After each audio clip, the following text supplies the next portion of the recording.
Good day everyone, welcome to my channel. So in this video guys, we will talk about the key elements of a blockchain according to IBM.com. So before we start, I would like to say thank you so much to all my viewers, silent viewers, and supporters in my channel. Thank you for watching my videos. If you are new with my channel and then you like this video, please hit the like button.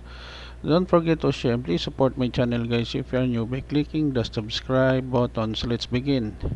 Key elements of a blockchain. Distributed ledger technology. All network participants have access to the distributed ledger and its immutable record of transactions.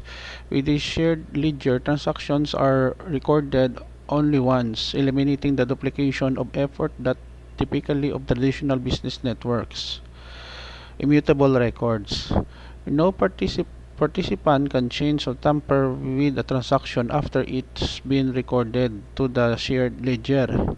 If a transaction record includes an error, a new transaction must be added to reverse the error, or both transactions are then visible. And then third, smart contracts. To speed transaction, a set of rules that are called a smart contract is stored on the blockchain and run automatically. A smart contract defines conditions for corporate bond transfers, include terms for travel insurance to be paid, and much more.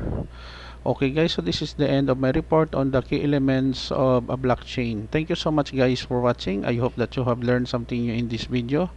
If you like this video, please hit the like button. Don't forget to share and please support my channel guys if you're new by clicking the subscribe button. See you in the next video tutorial guys. This is your friend Jake saying bye bye for now.